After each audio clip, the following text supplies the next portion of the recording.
When you think of Ferrari's bread and butter, you think of mid-engine supercars, absolute monsters like the F40, the Enzo, the 458, legends of the auto industry. But I would argue their bread and butter is their first car they ever built. The front-engined, rear-wheel drive, grand touring cars. I know the title says 812 Superfast, but we're going to cover every single Ferrari GT car from 1948 to present. It's going to be a doozy.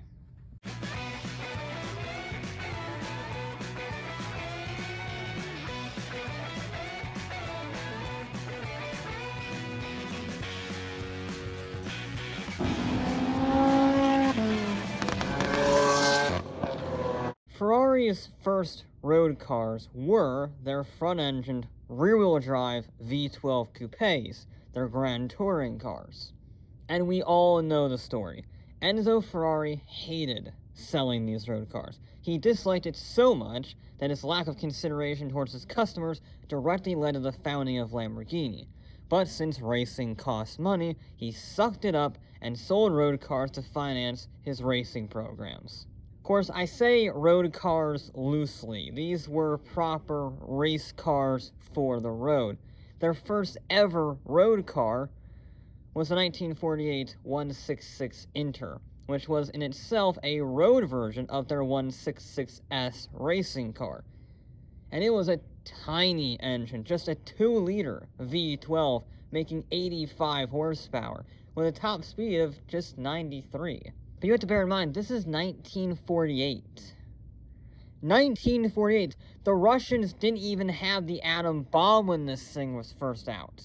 But the crazy thing about the 166 Inter wasn't the fact that it was Ferrari's first road car, wasn't the speed for the time, it was that it was only half a Ferrari. You see, this was still the age of coach building, so Ferrari would build a running chassis and then sell it to a customer who would in turn go to Ghia or Bertone or someone else for a body, which meant that each of the 38 166s produced were unique. Every single one was different, meant for each customer request. And it continued like that for a while. The 166 was followed up by the 195 Inter, and then the 212 Inter, and then the America. The America series is quite a big one, okay? We're not going to go through every vehicle because that would take 15 years, and we have some good stuff to get to later on, but the 340, the 342, the 365, the 375, the 400, the 410, and the 500 were all produced between 1950 and 1967 as part of Ferrari's America series. These were their top-of-the-line V12 Grand Touring cars. And again, like the 166, these were race cars for the road. The V12s in the America series were taken from Ferrari's Formula One program. The first car, the 340, was a much improved version with a 4.1-liter V12 making 217 horsepower. And in just 4 years, Ferrari's performance improvements were massive.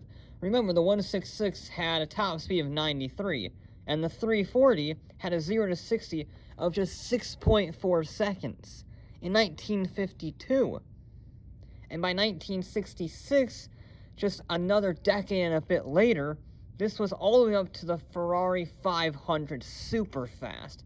Yes, it's a stupid name. Yes, it is also incredibly apt. Because in 1966, on the road, it had a 5-liter V12 making 400 horsepower. It was one of the fastest cars in the world with a top speed of over 150 miles an hour. And if you recognize that name, Ferrari have used the American naming system in more than a few of their new cars, the Superfast, the Super America, and the California. But to be honest, these are all just stepping stones. Important cars for sure, but not really defining the brand's direction. That wouldn't come until the 250 series. I already covered the 250 series in detail already, but here's some of the highlights. Here's what makes the 250 series a proper game changer for Ferrari. First, They were almost entirely powered by the Colombo 3-liter V12, which is arguably one of the greatest engines ever made. I'm pretty safe in saying that. It was half the weight of the Jaguar inline-6 with twice the cylinders, and it made up to 300 horsepower depending on the model. The 250 also marked the first time Ferrari made a production road car first and foremost. You see, with the 166 and the America series, Ferrari's road cars were slightly detuned racing variants with a license plate, but the 250 marked a split between the racing cars like the 250 Testarossa and the 250 GTO, and the road cars like the Europa and the GT California. But no matter which way you look at it, they're some of the most collectible, desirable, best-looking, and legendary, and expensive Grand Touring cars ever made. The GTO obviously selling for $70 million, and various 250 road cars go for the tens of millions. They're crazy machines. Which is why I often look back on the successors, the 275 and the 330, as inferior vehicles to the 250 lineup, because the GT cars from Ferrari continued to evolve away from the racing divisions. They still race, don't get me wrong, but they were not based on the road cars. Rather, it was the racing cars based off the road cars. It was the other way around. That doesn't mean they weren't sophisticated. I actually have a lot more respect for the 275 and the 330 as I did research for this, because the 275 was the first Ferrari with a transaxle and the first with an independent rear suspension system. And the 330 was the first Ferrari specifically designed from the start as a 2+2. There have been a few Ferrari 250 2+2s, but those were after the original 2-series debuted. These cars were incredibly important. I did not recognize that at the time, but they were phenomenal machines focused on cruising between continents, not lap times. There was even a shooting brake version of the 330, which is normally sick, but not in this case. I'm not a big fan of it. But most importantly, putting aside the transaxle and the 2+2 layout, the most important thing about the 275 and the 330 is that they were profitable. They were the most profitable Ferraris ever at the time that cemented the GT car as a staple of the Ferrari lineup, with just under 2,000 of them produced, which is a lot for a hand-built low-volume manufacturer. And then we have the Ferrari 365. It was the successor to the 330, and there were so many different versions, I have no clue why they were badged as the same. Some were based off of the old 500 Superfast, some of them were based off the 330, and some of them were based off of brand new designs. And of course, in that regard, talking about the legendary 365 GTB4, more commonly known to everybody except Ferrari as the Daytona. It was light, just 2,700 pounds, powerful with 350 horsepower on tap, and had fully independent suspension. This was a true pioneer of the Super GT car class. But make no mistake, if you wanted a sports car in 1968, you would buy a Miura, because this was softer, way softer on the suspension department to make a more comfortable ride. But it was also brutally fast. 0 to 60 was just 5.4 seconds, and it had a top speed of 174 miles an hour, making it the fastest production car on the planet. And it was a well and true Hollywood celebrity, using both Miami Vice and the Gumball Rally, which is based on the true story, by the way, of the Sea to Shining Sea Memorial Cannonball Baker Dash, or something like that, where Dan Gurney of, 24 Hours of Le Mans winner fame, and Brock Yates, the co-driver and car and driver writer, made a mad dash from New York to LA in just 36 hours using a Ferrari Daytona. And that wasn't the only race it won. Strangely, the softest, most GT-focused car yet from Ferrari's lineup was also their most successful racing model since the 250 GTO, at least for the front-engine V12s, because it won its class and scored second overall at the 1979 24 Hours of Daytona. So all in all, the 365 GTP4 was an incredibly successful car. It was good on the track. it was fast, and it was comfortable, and it was good looking too. So they didn't make another GT car for 20 years. Which is weird, because it's not like their mid-engine cars were any better. In fact, it wouldn't be until 1992 that a new front-engined GT car came from Ferrari. The 456 was good. Personally, I don't really like it. I think it's mainly the styling, I'm not a big fan of it, but regardless, it was a much improved Grand Touring car for the end of the 20th century. It had a 5.5-liter naturally aspirated V12 making 436 horsepower. It was the second fastest four-seater in the world behind the Porsche 959, and it was quite a unique vehicle for Ferrari because it was when they started doing custom one-offs for their well-off clients. The Brunesian royal family commissioned several custom 456s, such as Ferrari's first sedan and Ferrari's first estate. It's weird, man. The 456, it's a great car. I know a lot of people like it. I just can't get behind it. It's sort of meh. I actually prefer its successor, the 612 Scaglietti, which is weird. I'm in the minority for that. But you know what? I don't care. This is my show. I can do what I want.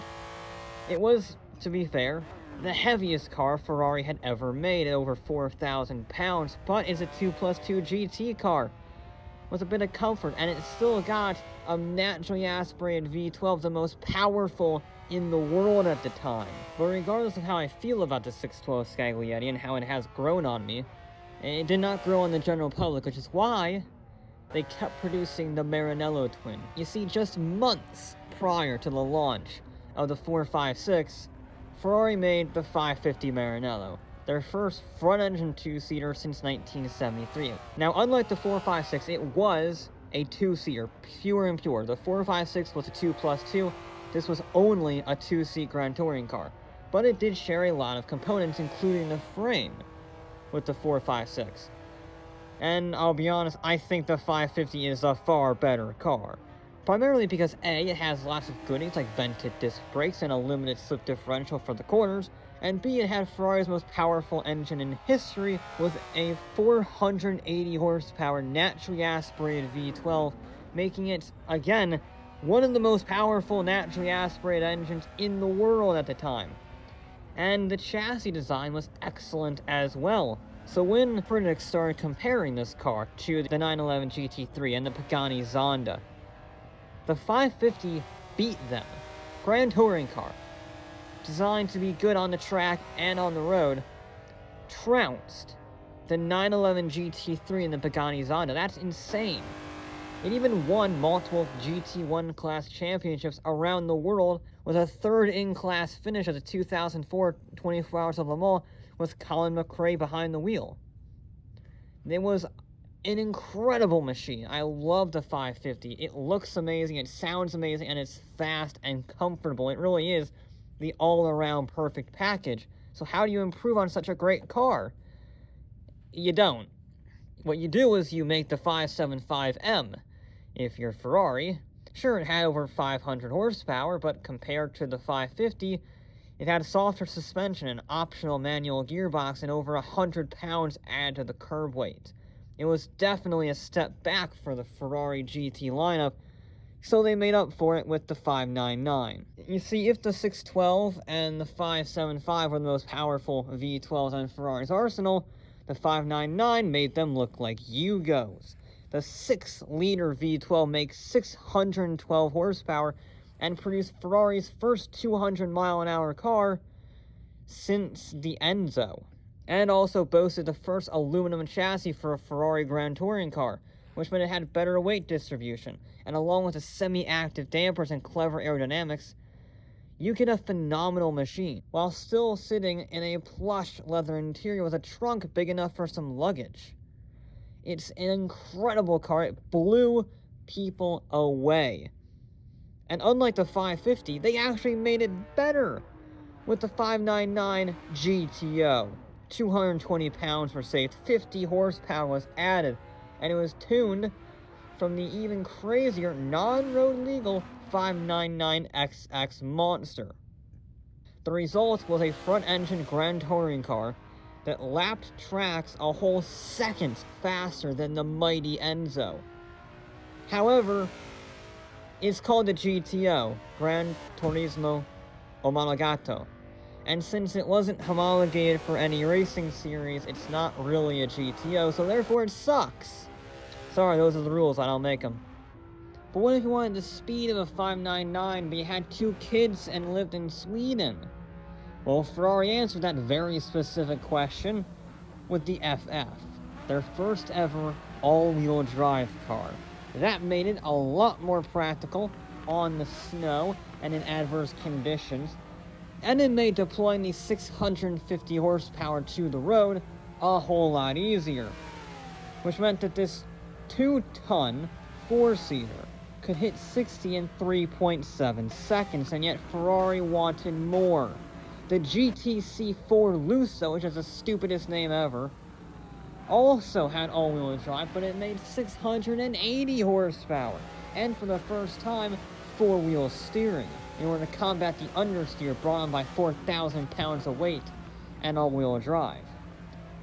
I like these cars a lot, actually. The looks, they've significantly improved the styling of the shooting brakes of the 60s and brought them in the modern world. They're a lot better looking. Let's be honest. These cars with their all-wheel drives and their fancy hatchbacks are not the Ferraris that we know and love. But this is. I think the F12 is honestly one of, if not the best looking Ferraris this side of 2000.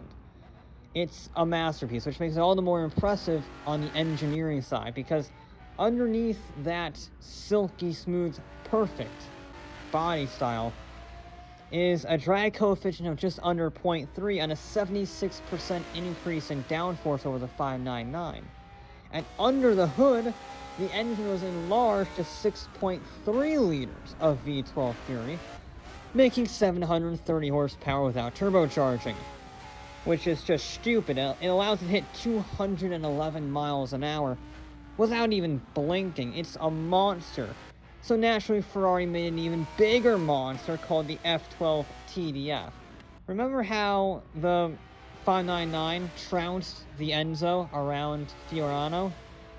The F12 Tdf, with its 770 horsepower, active aerodynamics, and 800 pounds saved from the curb weights, almost did that again. It was only 1.3 seconds slower than the hybrid 1,000 horsepower hypercar, the Ferrari. A front-engined V12 was almost as fast as a hypercar. That's insane. But Ferrari still wants more. They made the 812 Superfast. I told you the name was coming back. Is it still childish? Yes. Is it still accurate? Even more so, yes. It has a similar, if toned down, active aerodynamic system from the F12 Tdf. And then it's got the brakes from the Ferrari, and it needs them because now it's got a 6.5 liter V12, making 790 horsepower because the F12 just wasn't powerful enough. So what did Ferrari do? Well, if you followed the F12's path, they made the 812 even more powerful with the Competizione. 819 horsepower, 513 foot-pounds of torque at 9,500 RPM. It's the most powerful naturally aspirated engine ever made, thanks to things like a rebalanced crankshaft, titanium conrods, and diamond-like carbon-coated piston rods. Whatever the hell that is. Maybe it's a marketing ploy. I don't know. As a result, the rear-wheel drive 812C does 0 to 60 in 2.9 seconds, and laps Fiorano a whole second faster than the F12, which, if you do the math, it did basically the same lap time as the Ferrari, which is a mid-engine hybrid thing. So, the Competizione is insane. I love it. I've seen the 812. That's a very good-looking car. It's a bit loud, but it's very good. So I can imagine the 812C is even more loud, and also looks even more good. That's English. And yet Ferrari still wants more. Could you believe it? They're so greedy. I can't understand it. but only if you're part of Ferrari's Super Special Friends group, okay? Because if you were part of that Super Special Friends group, you could get your hands on the Monza SP series. Inspired by the classic race cars of the 1950s, these open-top speedsters are based on the normal 812. But without a roof or an interior, the weight can be cut by over half a ton.